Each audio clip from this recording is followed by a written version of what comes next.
हलदियापदर overbridge ढांचा त्रुटि अभियोग पर बड़ बयान प्रथम थर पर मुह खोलिले दिवंगत मंत्री सूर्य पात्र पुओ विप्लव। ओटीवी को एक्सक्लूसिव प्रतिक्रिया रखिंट विप्लव पात्र।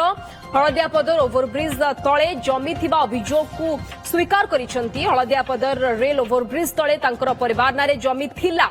सेतेबेले जमी को साग माछ दरे बिक्री करा जायछि एवं जमी बिकिबा बेले ओभरब्रिज निर्माण ने प्रस्ताव नथिला। तेणु तांको उपरे एवं बापा सूर्य पात्रଙ୍କ विरोध में आसुथिबा सबु अभियोग मिछ।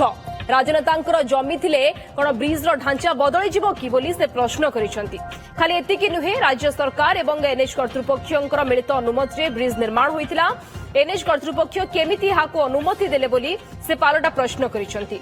केवल एतिकी नुहे, ब्रह्मपुर कमापाली ओभरब्रिज भी केमिति बुली जाइछि। एबे निर्माण हेबाकू थिबा गेट बजार ब्रिज भी कोन बुली जिवो बोली परोक्ष रे विधायक रमेश जेना को निशाना करिसेंती।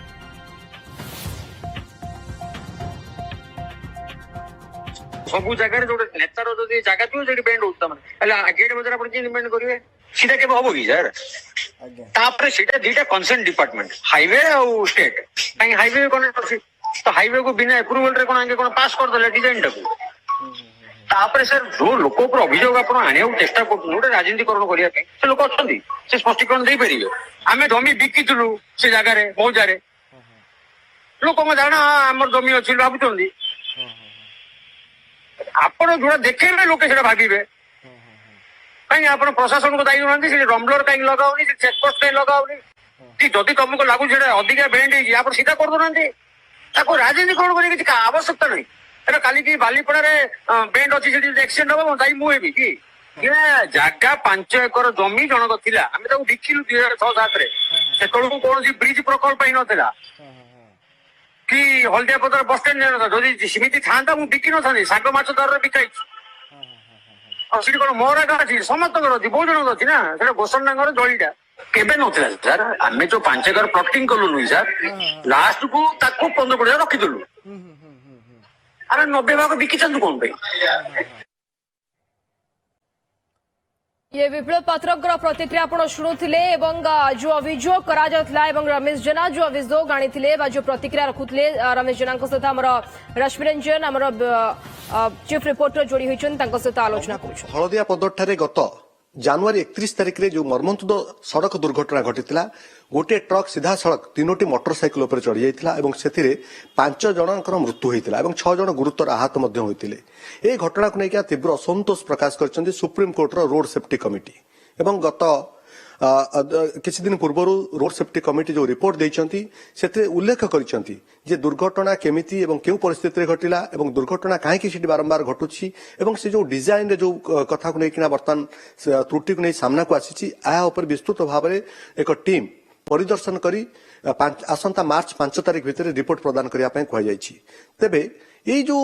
ब्रिज जो ढांचा को लेकिन जो प्रसंग उठी जो त्रुटि को लेकिन जो कथा सामना को आसुची या पछर असल कारण कौन कहीं यार ढांचागत त्रुटि देखादेला ए तमाम कथा पर आम आलोचना करिया। मो सहित अच्छी सान खेमुंडीर विधायक श्रीयुक्त रमेश चंद्र जेना सर ओटीवी को स्वागत करी। प्रकृत में ये जो हलदियापदर जो इनसीडेंट घटिला से दिन तो आम देखिलु 5 जनकर मृत्यु है पूर्व आम देखीचु आर 20 रु अधिक लोकर प्राणहानि घटी ये प्रकृत में यार ये जो दुर्घटना घटिला पछरे कारण कौन हो पारे प्रकृत जो ढांचागत त्रुटि तार नक्शा परिवर्तन कर जो ब्रिज को जो ढांचा निर्माण कर ये दुर्घटना ना अन्य किछि सुनंतु जबे हलदियापदर फ्लाईओवर निर्माण काम चली से समय ही अनेक लोकर उद्वेग थिला अनेक लोक स्ट्राइक करथिले जे ब्रिज टे एपरि हेले विभिन्न प्रकार माने अघटन घटिबो सेतिपई ताकू ठीक भावे बना जाऊ। जो समय रे ब्रिज निर्माण काम स्टार्ट हेतिला से समय रे हमरो स्वर्गत सूर्य पात्र मिनिस्टर थिले पूर्वतन मेयर हमरो शिवशंकर दास थिले से समय रे सरकार अछि बोली तांगर परिसर दीप जळुथुला कोनोसी कथा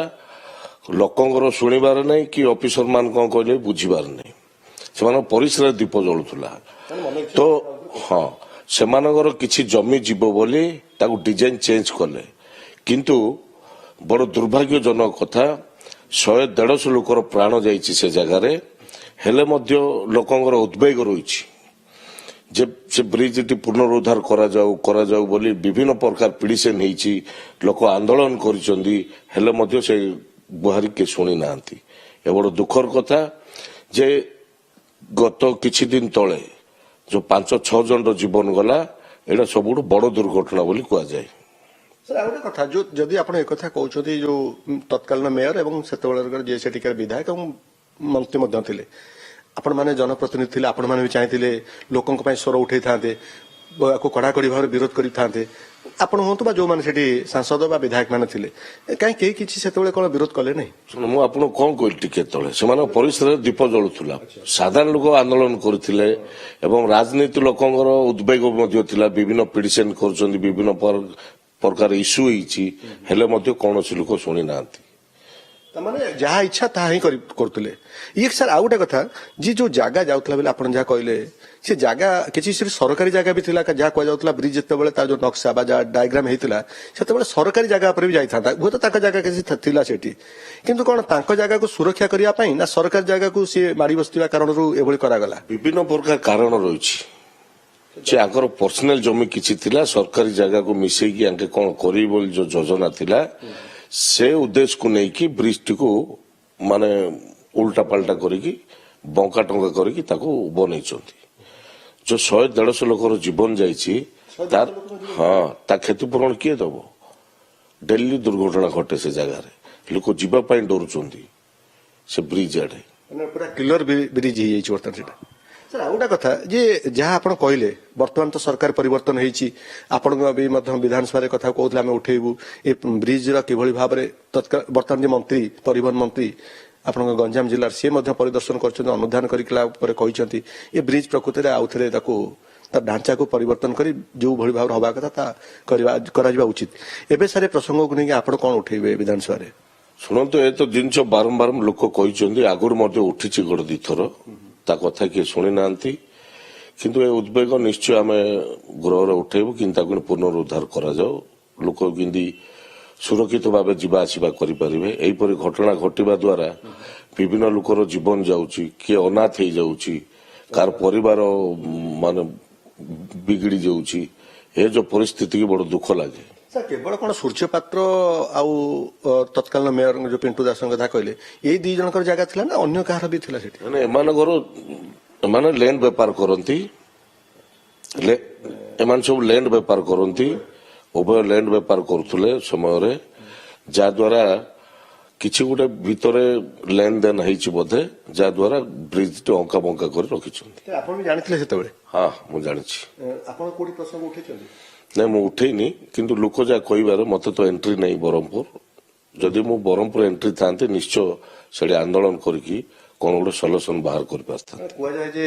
ରମେଶ ଜେନା ପ୍ରକୃତରେ ମାନେ ଲୋକଙ୍କ ପାଇଁ ବହୁତ ଲଢନ୍ତି ଏବଂ ଯାହା ଇଚ୍ଛା କରନ୍ତି ତା ମଧ୍ୟ ଲୋକଙ୍କ ପାଇଁ ସିଏ ଲଢିକିନା କରିପାରନ୍ତି, କିନ୍ତୁ ସାର୍ ଆପଣଙ୍କୁ ଏଣ୍ଟ୍ରି ନଥିଲା ବୋଲି ଆପଣ କରିପାରିଲେନି ନା? ପ୍ରକୃତରେ ଆପଣ ସେ ଜିଲ୍ଲାର ଯେତେବେଳେ ଜଣେ ବିଧାୟକ, ସେ ହିସାବରେ ଆପଣଙ୍କର ବି କିଛିଟା ନୈତିକ ଦାୟିତ୍ୱ ଥିଲା। ଯୋଉଠି ଏଣ୍ଟ୍ରି ନଥିବ, ନିଜେ ଉପସ୍ଥିତ ନ ରହିଲେ ସେ ସମୟରେ ସାଧାରଣ ଲୋକ ଡରନ୍ତି ଏମାନଙ୍କୁ। ଏମାନଙ୍କର ପରିସର ଦୀପ ଜଳେ, କିଏ ଆଙ୍କ ବିରୁଦ୍ଧରେ ସ୍ୱର ଉତ୍ତୋଳନ କରିବ? ମତେ ଯଦି ବ୍ରହ୍ମପୁର ଏଣ୍ଟ୍ରି ଥାନ୍ତା, ନିଶ୍ଚୟ ମୁଁ ସେ ଜାଗାରେ ଆନ୍ଦୋଳନ କରିକି ତାର ନକ୍ସା ଚେଞ୍ଜ କଲା ଭଳି କାର୍ଯ୍ୟ କରିଥାନ୍ତି। କାହିଁକି ଲୋକ ତାଙ୍କୁ ଡରନ୍ତି? ଏତେ କଣ ମାନେ ପ୍ରାଦୁର୍ଭାବ ଏତେ ନା ପ୍ରତିପତ୍ତିଶାଳୀ ନା କଣ? ସରକାରଙ୍କର ଯୋଉ ଦବଦବା ଥିଲା ବିଜେଡି ସରକାରଙ୍କର, ସେ ସମୟରେ ଆପଣ ମାନେ ବି ଜାଣିଛନ୍ତି, ଆପଣ ମତେ କାହିଁକି କ୍ୱେଶ୍ଚିନ୍ କରୁଛନ୍ତି? ଯୋଉ ପରିସ୍ଥିତିରେ ଆମେ ଗତି କରିଛୁ, ସାଧାରଣ ଲୋକ ଗତି କରୁଛନ୍ତି, ଯୋଉ ପରିସ୍ଥିତିରେ କୌଣସି ଲୋକର ଗୁହାରି ଶୁଣିବାର ନାହିଁ, ଏ ତ ବାସ୍ତବିକ କଥା, ଆରେ କିଛି ଲୁକାଛପା ନାହିଁ। ମୁଁ ଯାହା କୁହେ ଡାଇରେକ୍ଟ କୁହେ। ସେ ଯୋଉ ବିଗତ ସରକାର ଯୋଉ ଦବଦବା ଥିଲା, ତାଙ୍କେ ଯାହା ଚାହୁଁଥିଲେ ତାହା କରୁଥିଲେ, କୌଣସି ଲୋକର କଥାକୁ ଶୁଣିବାର ନାହିଁ କି କୋଉ ଜିନିଷକୁ ମାନିବାର ନାହିଁ। ସାର୍ ଏବେ ଲୋକ କହୁଛନ୍ତି, ଆମେ ଗତ କିଛି ଦିନ ତଳେ ଯୋଉ ପ୍ରତିକ୍ରିୟା ସବୁ ନଉଥିଲୁ, ଲୋକ କହୁଛନ୍ତି ଯୋଉମାନେ ଏବେ ବି ଯୋଉ ନେତା ମାନଙ୍କୁ ବିରୋଧ କରୁଛନ୍ତି ବା ଯୋଉମାନେ ସେତେବେଳେ ମଧ୍ୟ ତାଙ୍କ ସହିତ ଥିଲେ, ଯୋଉମାନେ ବି ଏବେ ତାକୁ ବିରୋଧ କରୁଛନ୍ତି ବା ଯୋଉ କଥାକୁ ଏବେ ବର୍ତ୍ତମାନ ସେ କହୁଛନ୍ତି, ସେମାନେ ରାଜନୈତିକ ରୁଟି ଶିଖିବା ପାଇଁ ଏ କଥା ସବୁ କହୁଛନ୍ତି। ସେତେବେଳେ କେହି ବିରୋଧ ହେଲା, ସବୁ କିଛି ହେଲା, କିନ୍ତୁ କେହି କିଛି ଏସବୁ ବେକାର କଥା। ଆମେ ମଧ୍ୟ ମିଡିଆରେ ଅନେକ ଥର କହିଛୁ, ସେ ବ୍ରିଜର ପୁନରୁଦ୍ଧାର କର, ସାଧାରଣ ଲୋକର ଜୀବନ ଯାଉଛି ସେ ଜାଗାରେ, ବହୁତ ଆକ୍ସିଡେଣ୍ଟ ହଉଛି, ବାରମ୍ବାର ମିଡିଆରେ ମଧ୍ୟ କହିଛୁ ହେଲେ ମଧ୍ୟ କୌଣସି ଲୋକ ଶୁଣି ନାହାନ୍ତି କିନ୍ତୁ ମତେ ଯଦି ବ୍ରହ୍ମପୁର ଏଣ୍ଟ୍ରି ଥାନ୍ତା ନିଶ୍ଚୟ ମୁଁ ତାର ନକ୍ସା ଚେଞ୍ଜ କଲା ଭଳି କାର୍ଯ୍ୟ କରିଥାନ୍ତି ଛାଡିବାର ପ୍ରଶ୍ନ ବ୍ରହ୍ମପୁର କାହିଁକି ଏଣ୍ଟ୍ରି ନାହିଁ ଆପଣ ଏଇଟା ଗୋଟେ ସମସ୍ୟା ଥିଲା ଗୋଟେ ସମସ୍ୟାକୁ ନେଇକି ଜିନିଷ ହେଇଛି ସେ ଭିତରକୁ ଆମେ ଯିବାନି ସାର୍ ଏବେ ବର୍ତ୍ତମାନ ଆପଣ କଣ ଚାହୁଁଛନ୍ତି ବର୍ତ୍ତମାନ ତ ସରକାର ବଦଳିଛି ସବୁ କିଛି ପରିବର୍ତ୍ତନ ବି ହେଇସାରିଛି ଯେହେତୁ ଲୋକଙ୍କର ସମସ୍ୟା ଏବଂ ପ୍ରତ୍ୟେକ ଦିନ ଲୋକଙ୍କର ଜୀବନ ମଧ୍ୟ ଯିବାର ସମ୍ଭାବନା ସେଠି ଅଛି ଯାଉଛି ମଧ୍ୟ ଅନେକ ଲୋକଙ୍କ ଜୀବନ ଯାଇଛି ଏବେ ସାର୍ କଣ କରାଯିବା ଦରକାର ଏବଂ ଏ ନେଇ ଆପଣ ବର୍ତ୍ତମାନ କଣ କରିବେ ଶୁଣନ୍ତୁ ସରକାର ଯଦି ଚାହିଁବେ ତାକୁ ପୁନରୁଦ୍ଧାର ଯଦି କରିବେ ନିଶ୍ଚୟ ବହୁତ ଲୋକର ଜୀବନ ସୁରକ୍ଷିତ ରହିବ ପୁନରୁଦ୍ଧାର ମାନେ କଣ ମାନେ ବ୍ରିଜର ଡାଇଗ୍ରାମ ବା ନକ୍ସାକୁ ପରିବର୍ତ୍ତନ କରିବେ ନା ନୂଆ ବ୍ରିଜ ହବ ଶୁଣନ୍ତୁ ଆଉ ତ ବ୍ରିଜ ଯୋଉଠି ସରକାରକୁ ଆବଶ୍ୟକ ପଡେ ଏବଂ ରୋଡ ଚଉଡା କଲେ ଲୋକଙ୍କର ଘର ତ ଭାଙ୍ଗୁଛନ୍ତି କି ନାହିଁ ଯଦି କିଛି ଅନ୍ୟ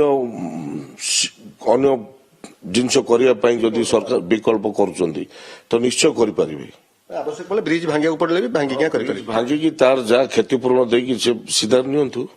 ସରକାର ଜାଗା ତ ଅଛି ହଁ ସରକାର ଜାଗା କିଛି ଅଛି ପ୍ରାଇଭେଟ ଲୋକର କି ଜାଗା ଅଛି ସେମାନଙ୍କୁ ଡାକିକି ସିଷ୍ଟମ କରନ୍ତୁ ହଜାର ହଜାର ଲୋକ ଯିବା ଆସିବା ହଉଛନ୍ତି ଡେଲି ଆ ପାଇଁ କିଛି ଲୋକଙ୍କୁ ଡାକି କଥାବାର୍ତ୍ତା ହେଲେ ବି ତାଙ୍କେ ଦେବା ପାଇଁ ରାଜି ହେଇପାରନ୍ତି ବାହାରିପାରେ ସାର୍ ଆଉ ଗୋଟେ ମୋ ମନରେ ଗୋଟେ ପ୍ରଶ୍ନ ଅଛି ଯେ ସେତେବେଳେ ନେତା ମନ୍ତ୍ରୀ ବା ଯୋଉ ଆପଣ ଯୋଉମାନଙ୍କ କଥା କହିଲେ ସେମାନେ ସିନାକୁ ଇଏ କଲେ ଯୋଉମାନେ PWD ର ଯୋଉମାନେ ଥିଲେ ଚିଫ ଇଞ୍ଜିନିୟର ହୁଅନ୍ତୁ ବା ଯୋଉମାନେ ବରିଷ୍ଠ ଅଧିକାରୀ ମାନେ ହୁଅନ୍ତୁ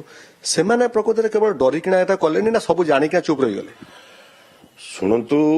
ସେମାନେ ତ ବେଶୀ ଜାଣିଥିବେ କଣ ନାଇଁ ସେମାନେ ତ ଜାଣି ତାଙ୍କୁ ପ୍ରେସରେ ତାଙ୍କୁ କଣ କରିବେ ସେମାନେ ବି ଜାଣିଛନ୍ତି ଯେ ଜିନିଷଟା ଭୁଲ ଆଡେ ଯାଉଛି କିନ୍ତୁ ତାଙ୍କର ଉପାୟ ନାହିଁ ସରକାର ଚାକିରିଆ ସରକାରକୁ ଡରୁଛନ୍ତି ହଁ ସବୁ ଜାଣି ଶୁଣି ଏ ଜିନିଷ ହେଇଛି ଆଉ ଲୁକା ଛପା କିଛି ବି ନାହିଁ କିଏ କହୁନଥିବେ ଡରିକି ସିନା କିନ୍ତୁ ମୁଁ କାହା ଡରେନି ଭାଇ ସିଧା କଥା କୁହେ ସାର୍ ଆଉ ଗୋଟେ କଥା ଏବେ ଏଇ ଦୁର୍ଘଟଣା ଘଟିବା ପରେ ଏଇ ଗତ 16 ତାରିଖରେ ମାନେ 2-3 ଦିନ ପୂର୍ବରୁ କୁହାଯାଇଥିଲା ଯେ ଚିଫ ଇଞ୍ଜିନିୟର ଏବଂ ତାଙ୍କର ଟିମ୍ 6 ଜଣିଆ ଟିମ୍ ଯିବେ ବୋଲି ସେ ଜାଗା ପରିଦର୍ଶନ କରିବେ ପୁରା ଏବେ ଡାଇଗ୍ରାମକୁ ଅନୁଧ୍ୟାନ କରିବେ ଏବଂ ରିପୋର୍ଟ ଦେବା କଥା କୁହାଯାଇଥିଲା ଏପର୍ଯ୍ୟନ୍ତ ବି ସାର୍ ଯାଉନାହାନ୍ତି କି ଶୁଣନ୍ତୁ ଯାଇକି କରିଦେବାଟା ବହୁତ ଭଲ ହବ ବହୁତ ମଙ୍ଗଳ ହବ ବହୁତ ଲୋକର କାହିଁ ଯାଉନାହାନ୍ତି କଣ ପୁଣି ଏବେ ତ ସରକାର ବଦଳିଗଲା ଯିବା କଥା ନାଇଁ ସରକାର ବଦଳିଗଲା ବୋଲି ସରକାର ନିର୍ଦ୍ଦେଶ ହେଲେ ତ ସେମାନେ ଯିବେ ଆଉ ସରକାର ବଦଳିଗଲା ଏମାନେ ମନ ଇଚ୍ଛା ଯାଇ କଣ କରିପାରିବେ ସରକାର ନିର୍ଦ୍ଦେଶ କରନ୍ତୁ ଏମାନେ ଯାଇକି ତାକୁ କିନ୍ତୁ ପୁନରୁଦ୍ଧାର କରନ୍ତୁ ସାର୍ ଶେଷ ପ୍ରଶ୍ନ ମୁଁ ଯୋଉ କଥା କହିଲି ଆରମ୍ଭରୁ ସୁପ୍ରିମକୋର୍ଟର ରୋଡ ସେଫ୍ଟି କମିଟି ଏବେ କହିଛନ୍ତି ଆସନ୍ତା ମାର୍ଚ୍ଚ 5 ତାରିଖ ଭିତରେ ପୁରା ସ୍ଥିତିର ଅନୁଧ୍ୟାନ କରି ବିସ୍ତୃତ ରିପୋର୍ଟ ଦେବେ ଏବଂ ତା ସହିତ ଭବିଷ୍ୟତରେ ଯେମିତି ଦୁର୍ଘଟଣା ନ ଘଟିବ ସେଥିପାଇଁ ମଧ୍ୟ ପଦକ୍ଷେପ ନେବା ପାଇଁ ସରକାରଙ୍କୁ ବା ଚିଫ ସେକ୍ରେଟାରୀଙ୍କୁ ମଧ୍ୟ ଚିଠି ଲେଖିଛନ୍ତି ଏବେ ସାର୍ ଆମେ କଣ ଆଶା କରିବା ଶୁଣନ୍ତୁ ଯେତେବେଳେ ସୁପ୍ରିମକୋର୍ଟର ଯୋଉ ଆମର କମିଟି ଯୋଉ ନିର୍ଦ୍ଦେଶ ଦେଇଛନ୍ତି ତାକୁ ସରକାର ମାନନ୍ତୁ ତାକୁ ପୁନରୁଦ୍ଧାର କରିବା ପାଇଁ ଚେଷ୍ଟା କରନ୍ତୁ ସଠିକ ରିପୋର୍ଟ ବି ଦେବା ଉଚିତ ସଠିକ ରିପୋର୍ଟ ନିହାତି ଦେଖିଲେ ଜଣା ପଡିଯିବ ରିପୋର୍ଟ କଣ ଦେବେ ଆପଣ ବି ଗଲେ ଦେଖିଲେ ଜାଣିଦେବେ ଯେ କୋଉ ପ୍ରକାର ହେବାର ଥିଲା କୋଉ ପ୍ରକାର ହେଇଛି କାହିଁକି ଏ ଘଟଣା ଘଟୁଛି ସେ ସ୍ପଟକୁ ଯିଏ ବି ଯିବେ ଦେଖୁ ଜାଣିଦେବେ କିନ୍ତୁ ସେତେବେଳେ ସବୁ ଜାଣିକି ମଧ୍ୟ କଲେ ସବୁ ଜାଣିକି ପରିସ୍ରା ଦୀପ ଜଳୁଥିଲା କରିବ କିଏ ଆମକୁ ସୁଯୋଗ ନାହିଁ ସେଠି ଯିବା ପାଇଁ ତ ନିଶ୍ଚୟ ନହେଲେ ଆନ୍ଦୋଳନ ମାଧ୍ୟମରେ ତା ନକ୍ସା ଚେଞ୍ଜ କରିଥାଏ ଏବେ ସାର୍ ସୁଯୋଗ ଯଦି ପାଇବେ ଆନ୍ଦୋଳନ କରିବେ କେମିତି ପରିବର୍ତ୍ତନ ହବ ଲୋକଙ୍କର ସୁରକ୍ଷିତ ପାଇଁ ଆନ୍ଦୋଳନ କରିବା ପାଇଁ କିଛି ଡର ନାହିଁ ଆପଣ ଶୁଣୁଥିଲେ ମୋ ସହିତ ଅଧିକ ଆଲୋଚନା କରୁଥିଲେ ଯେ ସାନଖେମୁଣ୍ଡର ବିଧାୟକ ଏବଂ ସିଧାସଳଖ ଭାବରେ କହୁଥିଲେ ରମେଶ ଜେନା ଯେ କୋଉଭଳି ଭାବରେ ଯେ ବ୍ରହ୍ମପୁର ମୁଖଶାଳା କୁହାଯାଉଥିବା ହଳଦିଆ ପଦର ବ୍ରିଜରେ ଯୋଉ ଘଟଣା ବା ଯୋଉ ଦୁର୍ଘଟଣା ଘଟିଲା ସେଥିରେ ଅତି ସାଧାରଣ ଲୋକଙ୍କର ଜୀବନ ଗଲା 5 ଜଣଙ୍କର ଜୀବନ ଗଲା 6 ଜଣ ଗୁରୁତର ଭାବରେ ଆହତ ହେଲେ ଏବଂ ତା ପୂର୍ବରୁ ଅନେକ ଲୋକଙ୍କର ଜୀବନ ଯାଇଥିବା କଥା ମଧ୍ୟ କହୁଛନ୍ତି କିନ୍ତୁ ଏହା ପଛରେ ସବୁ ଜାଣିବି ଯାହାଙ୍କର ପ୍ରମୁଖ ଭୂମିକା ଥିଲା ସେମାନେ ଥିଲେ ସେତେବେଳ ବା ତତ୍କାଳୀନ ସରକାରର କିଛି ପ୍ରମୁଖ ବିଧାୟକ ମନ୍ତ୍ରୀ ଏବଂ ତା ସହିତ ମେୟରଙ୍କର ହାତ ଥିଲା ଏବଂ ଯୋଉମାନଙ୍କର ଦବଦବା ଯୋଉମାନଙ୍କର ପ୍ରଭାବରେ ସେ ଅଞ୍ଚଳରେ କେହି ପାଟି ଫିଟେଇବା ପାଇଁ ସାହସ କରୁନଥିଲେ ଯାହାର ପରିଣତି ଏବେ ଭୋଗୁଛନ୍ତି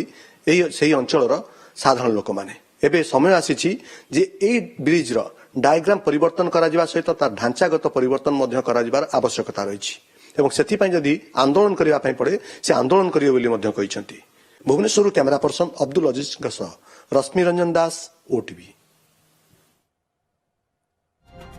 तेबे हलदियापदर ब्रिज को नहीं एवं विवाद तेजिबा को लगुच आरोप प्रत्यारोप भितर विवाद आहुरी घरोची रमेश जेना कांग्रेस विधायक तांकर प्रतिक्रिया मध्य आपण शुणुथिले तेबे प्रथमे अभियोग आसीथिला रमेश जेना अभियोग करथिले विप्लव पात्र मध्य तांकर प्रतिक्रिया रखिथिले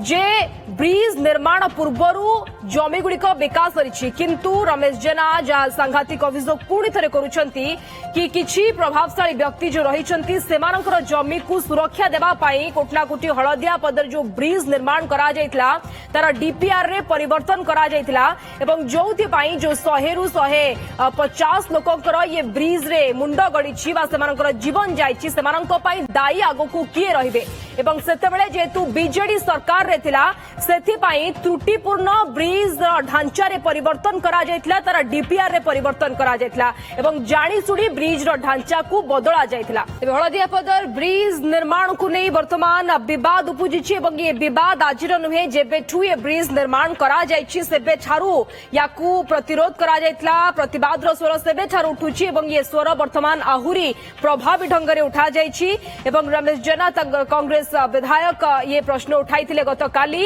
एवं ये ब्रिज रो त्रुटिपूर्ण निर्माण बा त्रुटिपूर्ण ढांचा को काहेकि सेतेबेले परिवर्तन करागला ताकू ने प्रश्न उठाइथिले सिद्धांत महापात्र बीजे विधायक कोन प्रतिक्रिया रखिछन्ते बाबद रे आसंत सुनिबा